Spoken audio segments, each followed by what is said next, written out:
जोगे पगली केहन चौकरे जहाँ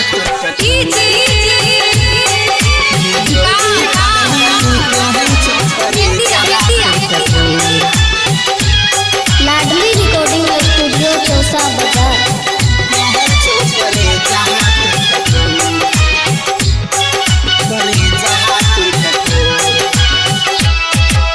छोरी के हमके ससुरा जाय छी, छोरी के हमके ससुरा जाय छी, बहतो अखिया से लूर।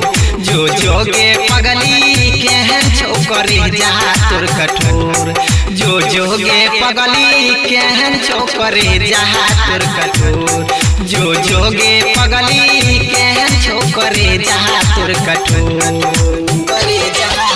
छोरी के हमके ससुरा जाय छी, छोरी के हमके ससुरा जाय छी, बहतो अखिया से लूर। जो जोगे पगली केहन छोकरी जहाँ तोर कठोर।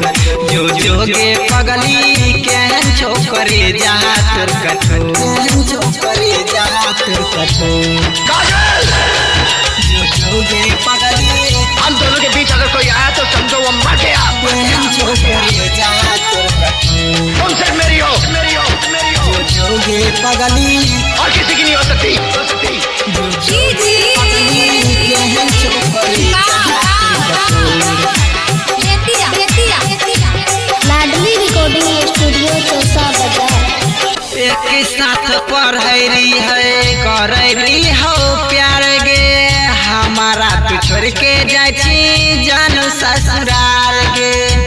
जानू ससुराल गे, जानू ससुराल गे। एक साथ पढ़ैली है करैली हो प्यार गे, हमारा तू छोड़ के जाय छी जानू ससुराल गे। लागे छौ कि हम मर जइबो, लागे छौ कि हम मर जइबो, सुख होय हमर ठोर। जो जोगे पगली केहन छोकरी जहाँ तोर कठोर। जो जोगे पगली केहन छोकरी जहाँ तोर कठोर। छोकरी जहाँ तोर कठोर। काजल!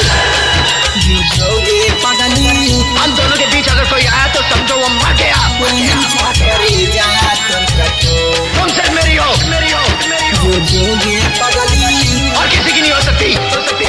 जो जोगे पगली केहन छोकरी जहाँ लाडली रिकॉर्डिंग स्टूडियो चौसा बाजार। रूप छेलो चांद जैसन मोहनी मुरतिया, काल खिनु तो जान तोहरो बरतिया। तोहरो बरतिया, तोहरो बरतिया। रूप छेलो चांद जैसन मोहनी मुरतिया, काल खिनु तो जान तोहरो बरतिया।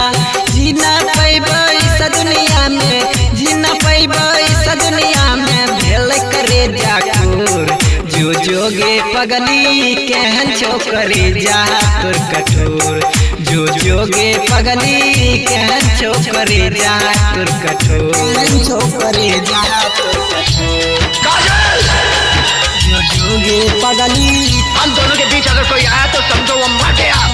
छोकरी जहाँ तोर कठोर। तुम सिर्फ मेरी हो, मेरी हो, मेरी हो। जो जोगे पगली और किसी की नहीं हो सकती, हो सकती। जो जोगे पगली केहन छोकरी